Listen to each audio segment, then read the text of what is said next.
The sound of my body hitting the floor at Christmas dinner wasn't the worst part. It was the silence that followed. 23 family members, and not one person helped me up, not even my mother. I'm Simona Cunningham, I'm 29 years old, and until that December night, I thought I knew what rock bottom looked like. Turns out, rock bottom has a basement, and it smells like my stepfather's cologne mixed with pine needles and betrayal. Before I continue, please hit that like button and drop a comment, letting me know where you're watching from and what time it is there. Thank you. Now, let me take you back to Christmas Eve at the Cunningham Morrison annual gathering. You know the type, matching sweaters that nobody actually wants to wear, enough food to feed a small army, and family drama simmering just below the surface like badly seasoned gravy. Frank had been my stepfather for 10 years, but that night he was in rare form. He'd been drinking his special vintage wine since noon, which I happen to know was just Trader Joe's finest poured into a fancy decanter. He kept making these little comments all evening about how I was sitting in premium real estate at the table, about how some people earn their place and others just inherit it. My cousin Jennifer kept shooting me looks that said, "What is his problem tonight?" Then, at exactly 7:47 p.m., I remember because I was staring at the grandfather clock to avoid eye contact, everything changed. The door burst open with that dramatic flair only Brittany could manage, my stepsister arriving 2 hours late, designer shopping bags in hand despite claiming bankruptcy last month. Frank's whole face lit up like she was the second coming. What happened next still plays in slow motion in my mind. Frank stood up, walked over to where I was sitting, the same seat I'd occupied for 29 years, the seat my late father used to call Simona's throne, and announced to everyone that his real daughter needed a proper place at the table. When I didn't move fast enough, he grabbed my chair while I was still in it and yanked. I tried to stand, got tangled in the tablecloth, and went down hard. My hip hit the hardwood floor, my dress ripped, and the cranberry sauce went flying. But the worst part? The silence. 23 people, including my own mother, just sat there like they were watching a dinner theater performance. My grandmother made this tiny gasp, the kind she usually reserves for when someone uses the wrong fork. Uncle Ted, bless his tacky heart, had his phone out and was recording everything, probably thinking it would be funny for his Facebook page. My mother's face had that frozen expression she'd perfected over the years, the one that said she saw nothing, heard nothing, and would say nothing. As I pulled myself up, cranberry sauce staining my grandmother's vintage dress, I heard Frank mutter something about how I should be grateful I was even invited. That's when I noticed it. His business phone, unlocked and face up on the kitchen counter. In my world of corporate compliance, we call that an opportunity. I left that night with my dignity in pieces, but something else intact. My father's old laptop hidden in my car, and photos of every single message on Frank's phone. He thought he'd pushed around a nobody. He was about to learn that sometimes the nobody knows everything. To understand why that push meant everything, you need to know what the previous 10 years looked like. Frank Morrison entered our lives like a knight in shining armor. If armor came from Men's Warehouse and knights drove leased BMWs they couldn't quite afford. My mother had been widowed for 2 years when Frank appeared at our church's Widows and Widowers group. Looking back, him being there was like a wolf attending a sheep support group. He zeroed in on my mother faster than Brittany goes through credit cards. The favoritism started small. Brittany got a car for her 18th birthday, a brand new Honda. When I turned 18, Frank got me a bus pass and a lecture about self-sufficiency. I actually laughed at the time, thinking he was building character. The joke was on me. College was where things got interesting. My father had set up education funds for me before he died. I'd seen the statements when I was younger, but when I went to access them, mysteriously depleted. Market volatility, Frank explained, while somehow finding $60,000 for Brittany's art degree at a private college. She dropped out junior year to become an influencer. Her Instagram has 247 followers, half of them bots. My mother transformed during those years, too. She went from the woman who ran charity galas and commanded respect to Frank's personal echo.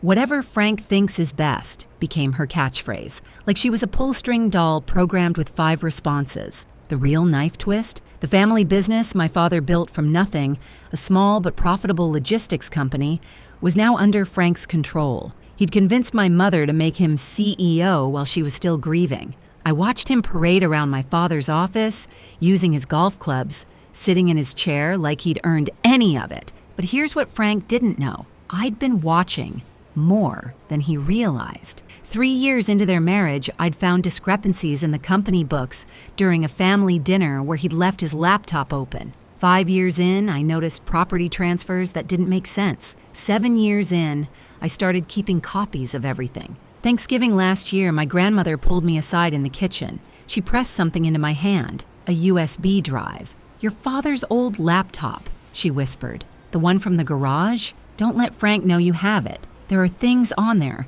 things he should have told you before he died." Then she went back to basting the turkey like she hadn't just handed me a potential bomb. Frank got bolder as Brittany failed at job after job.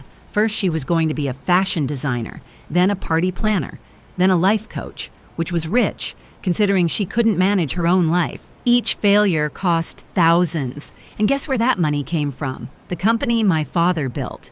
The pattern was so clear you could set your watch by it. Brittany would fail. Frank would rage about ungrateful millennials, then somehow find money to fund her next disaster. Meanwhile, I was working 60-hour weeks in corporate compliance, taking night classes for my CPA, and still hearing about how Brittany was the future of the family. Christmas night, I sat in my apartment with ice on my hip and fire in my heart. The champagne I'd brought for the family toast sat unopened on my counter. Turns out humiliation pairs better with coffee and rage. I pulled out my father's old laptop, the one I'd hidden in my closet for a year, too scared to open it, too scared of what I might or might not find. The USB drive my grandmother had given me felt heavy in my hand. Tonight felt like the right time to finally look. The password was my birthday. My father was brilliant but terrible with passwords. What loaded up made my hands shake.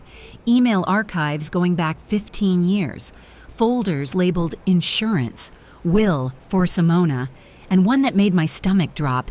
If something happens. The first discovery hit like ice water. My father's will, the real one, had specific protections I'd never seen. The family business was supposed to be held in trust until I turned 30, with mandatory distributions starting at 25. The house was never supposed to be put in Frank's name. There were safeguards, provisions, clauses that protected everything. So where was this will during probate? I grabbed Frank's phone photos from earlier. Thank God for his narcissism requiring a 15-minute photo shoot with the ham. His text messages told a story better than any Netflix drama. Brittany owed money to people with names like Big Tony and Vegas Mike. The numbers made my eyes water. $200,000, maybe more. Frank had been juggling creditors like a circus act. Then I found the mother lode. Messages between Frank and someone named Carl about restructuring the company assets, moving inventory offshore, setting up shell companies, using the family business as collateral for loans that were funding Brittany's lifestyle. In my line of work, we have a word for this: fraud. My phone buzzed. The family WhatsApp group was going insane. Uncle Ted's video of my fall had been posted with crying, laughing emojis, but the responses weren't what he expected. Cousin Jennifer wrote, "Ted, what the hell is wrong with you?" Aunt Martha added, "This is disgusting." My phone rang. It was Jennifer. She told me something that made everything click. She'd been doing paralegal work for a firm handling foreclosures, and she'd seen our mother's house on a preliminary list. Frank had taken out 3 mortgages without telling anyone. The house my father built with his own hands was about to be lost to pay for Brittany's failed boutique, her failed food truck, her failed everything. I opened my laptop and started typing. Every email I wrote was scheduled to send at 3 a.m. to Frank's business partners, to the IRS tip line, to the state attorney general's office, to Brittany's creditors with Frank's actual financial statements attached, to my mother with the real will. Each email was perfect, professional, and devastating.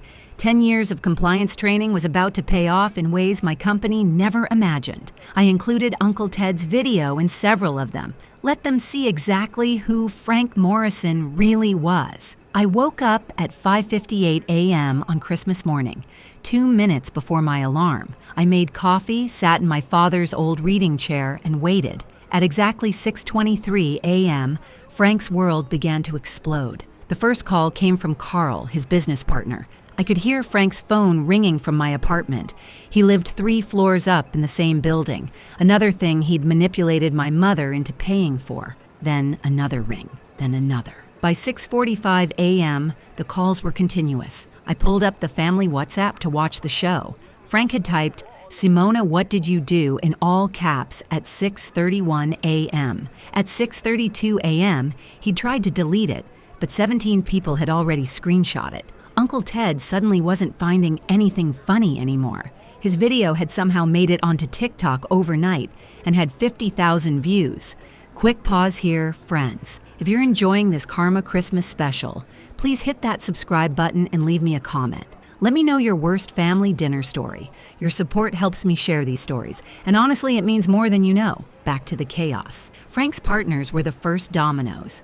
Carl, Fred, Rick, Andy, Uma, and Derek. I swear I'm not making up those names, though the acronym they spell is almost too perfect. Each received detailed documentation of Frank's creative accounting. The IRS tip included 5 years of discrepancies I documented, with a bow on top. Brittany's creditors got the real treasure, Frank's actual assets, his hidden accounts, and proof that he'd been lying about his finances while his daughter skipped payment after payment. Big Tony, it turns out, doesn't appreciate being played for a fool. My mother's email was different. I included the original will, the real one, plus documentation of every property transfer, every fund withdrawal, every single thing Frank had stolen while she grieved. I ended it with a simple question. Did you know or did you choose not to know? By 7 a.m., Frank was at my door. Not pounding, not demanding, whimpering. Through the peephole, I could see him in his Christmas pajamas, phone in each hand, both ringing nonstop. He looked like he'd aged 10 years in 30 minutes. Then Brittany's voice echoed through the hallway. She was screaming about her credit cards being declined at Starbucks. On Christmas morning, she'd gone to Starbucks. The entitlement was almost impressive. She was demanding Frank fix it immediately, threatening to tell everyone about his side business if he didn't. Even I didn't know about a side business. This was getting better than expected. My mother arrived at 7:30 a.m., still in her nightgown with a coat thrown over it. The look on her face wasn't anger or sadness. It was awakening, like she'd been sleepwalking for a decade and finally opened her eyes. Frank's phone showed 47 missed calls by 8 a.m. I know because he kept screaming the number like it meant something. Lawyers, creditors, partners, investigators, even Brittany's art school, calling about fraudulent loan applications. Each ring was a nail in the coffin he'd built himself. The family chat had evolved from confusion to commentary. Cousin Jennifer posted, "Karma's working overtime this Christmas." Grandmother simply wrote, "Finally." My mother hadn't said a word online, but she'd been reading every message, seeing every piece of evidence I'd shared. By 9 a.m., 3 news vans were outside our building. Turns out Uncle Ted's video hadn't just gone viral on TikTok. Someone had tagged it, "Evil Stepdad Gets Exposed," and it was trending. Frank pushing me at dinner was playing on loop across social media, each share adding another crack to his reputation. 3 days after Christmas, just when I thought Frank was down for the count, he pulled what I call the reverse victim shuffle, a move so audacious I almost admired it. Almost. I was sitting in my apartment going through the growing pile of legal documents when my doorbell rang at 7 a.m. Not Frank's desperate knocking this time. This was professional. The man at my door looked like a lawyer from Central Casting. Silver hair, expensive suit, and a smile that probably cost more than my car. His name was Richard Steinberg, and he handed me papers with the kind of flourish usually reserved for magicians pulling rabbits from hats. Except this rabbit had teeth. Frank was suing me for $2 million for corporate espionage, defamation, and something called intentional infliction of emotional distress. That last one made me laugh out loud, which probably wasn't the reaction Richard expected. Turns out, Frank had called in a favor from his golf buddy. You know, the one who always cheated at the ninth hole. Richard Steinberg wasn't just any lawyer. He was the guy who'd gotten 3 CEOs off on technicalities. His retainer alone cost more than Frank had, but apparently he was working on contingency, betting on a big payout. The counterattack was actually clever. Frank claimed I'd used my position in corporate compliance to steal trade secrets, that I'd violated confidentiality agreements, and that my malicious prosecution had cost him millions in lost business. He'd even found 2 former co-workers of mine, Kelly and Marcus, both fired for expense fraud, who were willing to swear I'd bragged about taking down my stepfather. But the real shock came at noon. Brittany showed up at my door with a camera crew, not news media. She'd hired a documentary filmmaker, a guy named Chad with a YouTube channel, to film her story of being victimized by a jealous stepsister. She stood in my hallway, fake crying about how I'd always resented her success, how I'd fabricated evidence, how I was the real villain. The narrative was spreading. Frank had hired a PR firm. Well, actually, it was just some guy named Doug who ran a reputation management service from his mom's basement, but he was surprisingly effective. The hashtag falsely accused started trending. They'd edited Uncle Ted's video to make it look like I'd thrown myself down. The internet, it turns out, loves a conspiracy theory. By day 4, I was getting death threats from strangers who'd decided I was an evil stepdaughter trying to destroy a hardworking family man. My company put me on administrative leave pending investigation. My neighbor started a rumor that I was mentally unstable. Even some family members started questioning. Maybe Frank had a point? Maybe I'd gone too far? The worst moment came when my mother called, doubt creeping into her voice. "Simona," she said quietly, "Frank's lawyer showed me documents.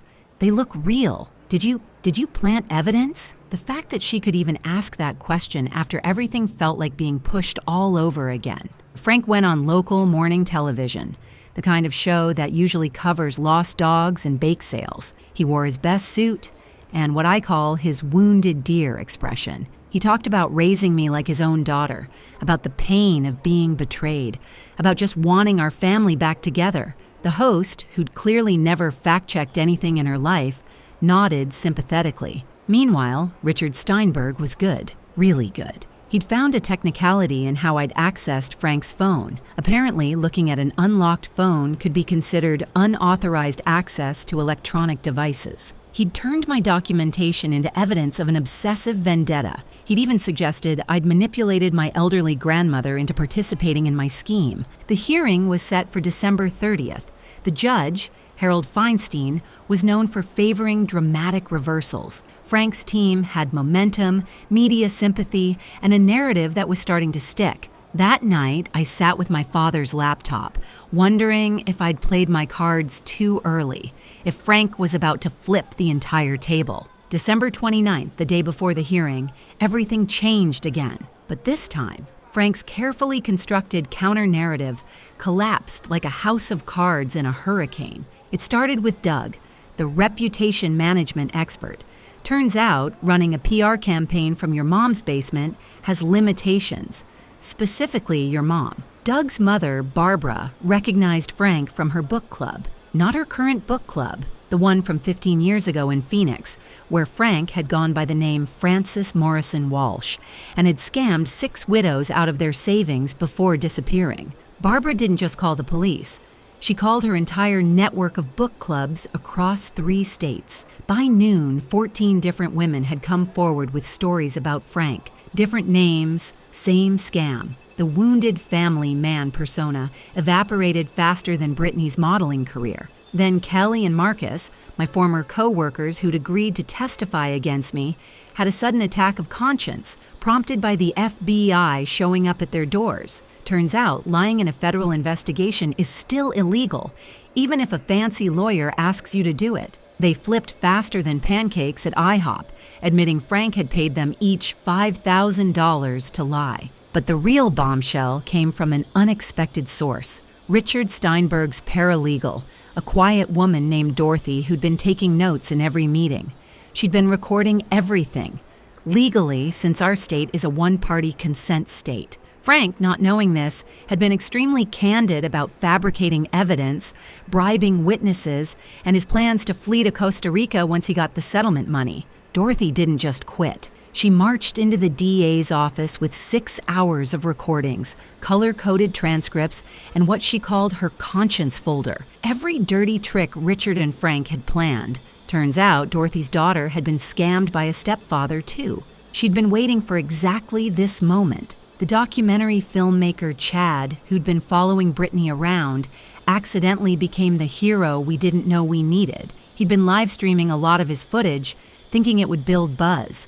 What it actually did was capture Brittany admitting on camera that she knew her father was guilty. But who cares? We need the money. She also mentioned the side business again. Apparently, Frank had been selling fake luxury goods online, using the company warehouse for storage. By evening, Frank was at my door again, not with lawyers or cameras, but alone, desperate, and somehow even more pathetic than before. He actually tried to play the family card. "We can work this out between us, we're family." I recorded the entire conversation on my phone, including the part where he offered me $50,000 to drop everything, then $100,000, then finally, "Whatever you want, just name your price." My mother arrived while Frank was still begging. She'd spent the day with grandmother, going through old photos, old documents, and apparently old recordings. Turns out my father had suspected Frank was a con artist before he died.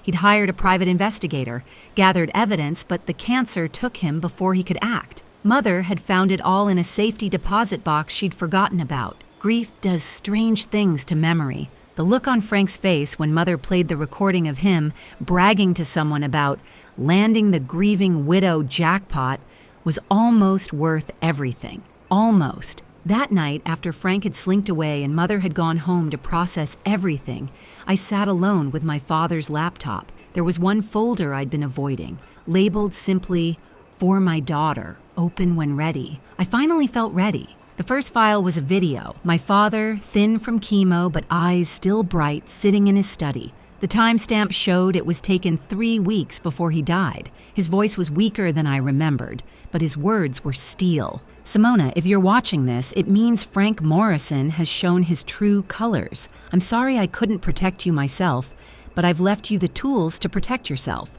He held up a folder. "Everything in here is backed up in 3 places: the laptop, a safety deposit box at First National, and with my attorney, Mitchell Reeves, in Denver." What followed was 20 minutes of my father methodically laying out Frank's history. His real name was Franklin Morris Worthington. He'd been running the same con for 20 years across 7 states. My father had tracked down 11 victims, recorded their stories, gathered police reports. Frank wasn't just a con man. He was a serial predator who specialized in widows with children. But then my father revealed something that made me gasp. I didn't confront him because I needed him to think he'd won. "You see, sweetheart, the FBI has been watching Frank for 5 years. Agent Sarah Chen approached me 6 months ago. We've been building a federal case." The video continued with my father explaining the trap he'd set. The will Frank thought he destroyed, that was fake. The real one was filed in Denver, ironclad and unbreakable. The business accounts Frank had access to.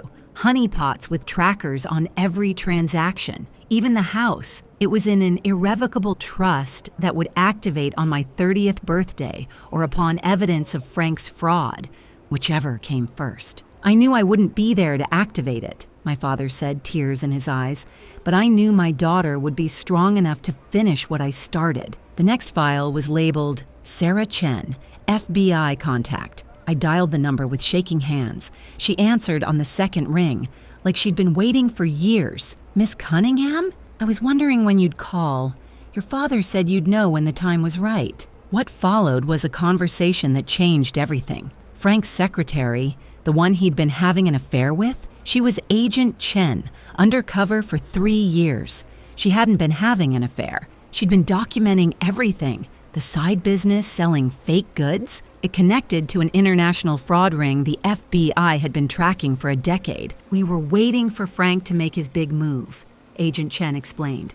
"The lawsuit against you, that's it. He's now committed federal wire fraud, witness tampering, and about 15 other felonies. We're moving in tomorrow morning." But my father had left one more surprise. A folder labeled The Network contained contact information for all of Frank's previous victims. Over the past week, while I'd been fighting Frank's PR campaign, they'd been organizing. Barbara from the book club had connected them all. They'd formed a victims support group, hired a collective attorney, and were preparing a massive civil suit. The final video file was short, recorded the day before my father entered hospice. He was in my childhood room, sitting on my bed, holding the teddy bear he'd given me when I was 5. "Simona," he said, "I need you to know 3 things.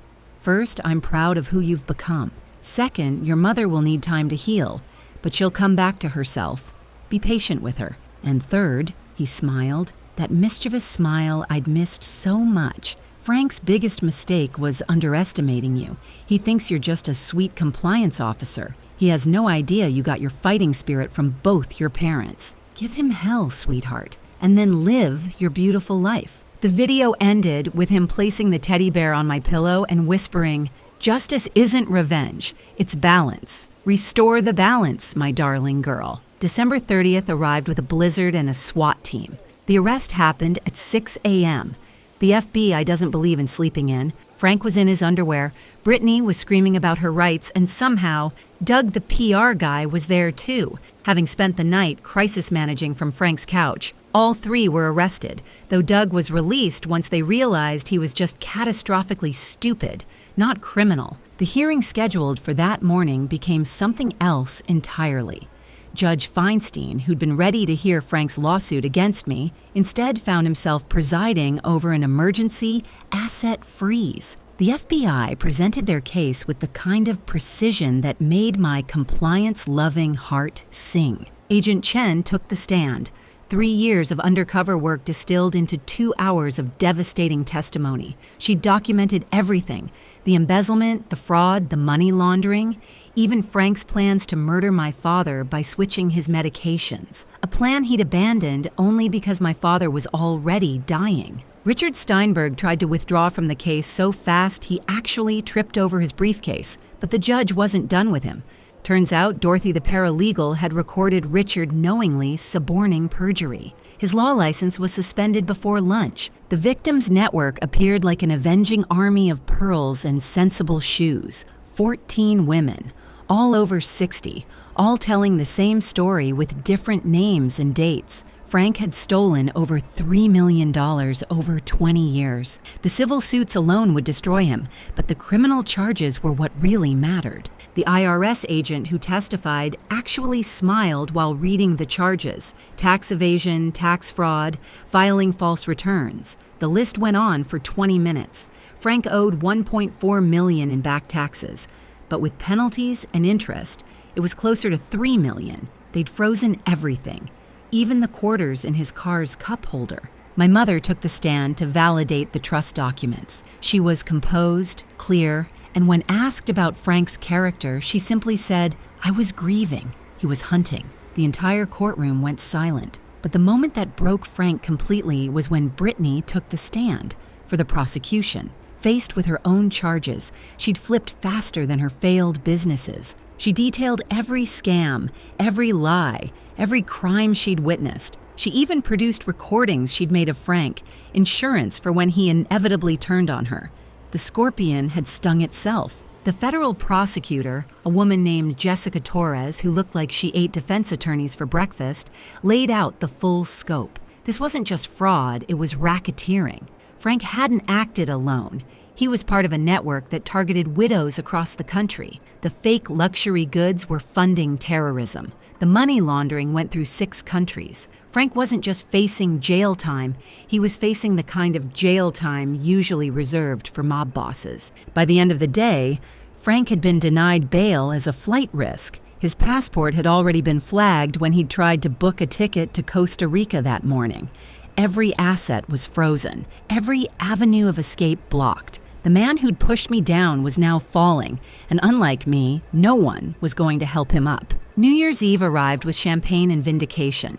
The family gathering was at grandmother's house this time.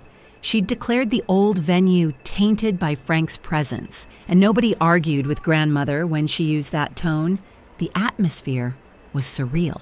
The same people who'd watched in silence as Frank pushed me were now treating me like a hero. Uncle Ted had become my biggest supporter, mainly because his video had been optioned for a true crime documentary and he was getting paid. He donated half to charity, keeping the rest for what he called his apology fund, taking me to very expensive dinners to make up for being an idiot. Jennifer had proven herself a true cousin through everything. She'd spent the week helping other victims file paperwork, working pro bono because, as she said, watching Frank get destroyed is payment enough. She'd even started dating Agent Chen's partner, a very nice FBI accountant named David who loved spreadsheets as much as she loved justice. My mother arrived early to help set up. She'd been in therapy since December 27th, an intensive program for victims of long-term manipulation. She looked different, not just happier, but present in a way she hadn't been for a decade. She'd started wearing red again, my father's favorite color on her.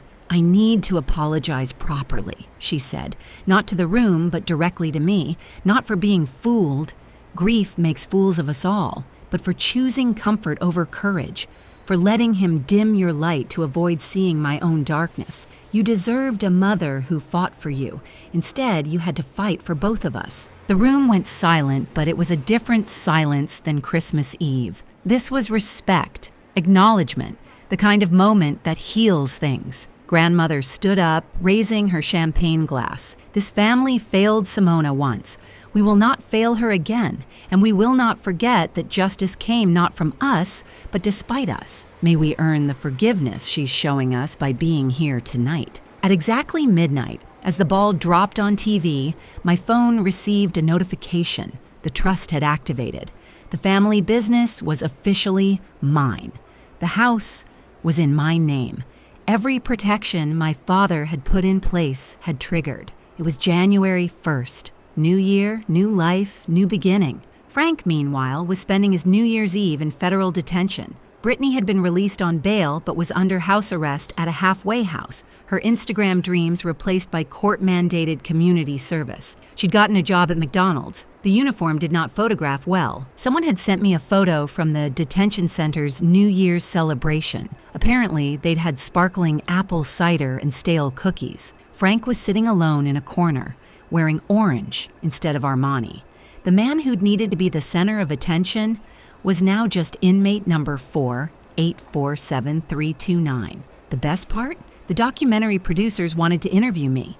The working title was Push Down, Standing Up, A Christmas Crime Story. They were offering enough money to restart the scholarship fund my father had created before he died. Frank's downfall would fund other people's dreams. 6 months later, I sat in my father's office, now truly mine, preparing for Frank's sentencing hearing. The federal case had been swift and decisive. Frank had pled guilty to 47 charges, hoping for leniency. He wouldn't get it. The judge, a woman named Patricia Hawkins, who'd been one of my father's clients years ago, didn't hide her disgust. Frank got 25 years federal time, no possibility of parole for at least 15. The courtroom erupted in applause, highly unusual, but Judge Hawkins allowed it, saying, "Sometimes justice deserves recognition." Brittany had gotten 2 years probation and 3,000 hours of community service. She'd actually become a decent employee at McDonald's, even getting promoted to shift manager. Her Instagram now featured motivational quotes about redemption and pictures of her mopping floors with captions like "humble beginnings," character development at last. The family business had not just recovered, but thrived. The employees, freed from Frank's toxic management, had increased productivity by 40%. We'd won back contracts Frank had lost, gained new ones from the publicity, and I'd instituted profit sharing that made everyone invested in our success. My mother had sold the tainted family home and bought a smaller place near the beach. She'd started dating my father's old friend, Mitchell, the lawyer from Denver who'd kept the real Will safe. He was nothing like Frank. Quiet, kind, and he asked me for permission before proposing. I gave it gladly. The Victims Network had become a formal nonprofit, helping widows recognize and escape predatory relationships. Barbara from the book club was its president, and they'd already helped dozens of women. They'd named it the Simona Foundation, which made me cry every time I saw the letterhead. Agent Chen, Sarah, as I now called her, had become a friend. The Frank case had earned her a promotion and a teaching position at Quantico. She used his case as a textbook example of how greed and narcissism create their own downfall. Frank had become literally a cautionary tale. The documentary had aired to huge ratings. Uncle Ted had become a minor celebrity, giving talks about bystander intervention and the importance of helping family members in need. He donated all his speaking fees to domestic violence shelters and bought me a car with his video royalties, a beautiful blue Tesla with a license plate that read, "Pushed Back." But the best moment came when I visited Frank in prison, not for closure or forgiveness, but to deliver something. I handed him a single photograph, the Christmas dinner table, fully set, my seat prominently displayed, with its bronze plaque reading, "Simona's Throne." That seat, I told him, was never about hierarchy. It was about family recognizing family. You'll never understand that because you've never been family. You were just a parasite who mistook patience for weakness. He tried to respond, but I was already walking away. The guards later told me he'd stared at that photo for hours, finally understanding that his one push had cost him everything while giving me back everything he'd tried to steal. A year after that Christmas push, we gathered again for the holidays. The table was fuller than before, actually. Sarah Chen came, as did several women from the victims' network who had nowhere else to go. Mitchell was there, nervously practicing his toast as my mother's new husband. Even Brittany had been invited, though she chose to volunteer at a homeless shelter instead, sending a genuinely heartfelt card. Grandmother, now 86 and sharper than ever, raised her glass for a toast. Last year, we learned that silence in the face of injustice makes us complicit. This year, we've learned that redemption is possible for those who seek it, and justice, while sometimes delayed, is worth fighting for. As everyone clinked glasses, I thought about my father's words. Justice isn't revenge, it's balance. The balance had been restored. Frank had pushed me down in front of 23 silent witnesses. He was now falling for 25 years in front of the entire world.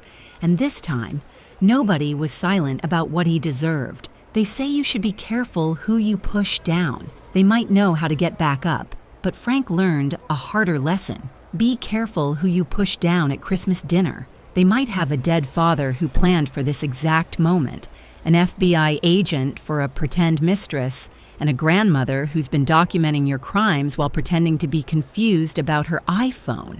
The price of one push, everything Frank had schemed for, stolen, and built on lies, came crashing down from a single moment of cruelty. He'd thought he was pushing down a weak stepdaughter. Instead, he'd pushed the first domino in his own destruction. Thank you for listening to my story.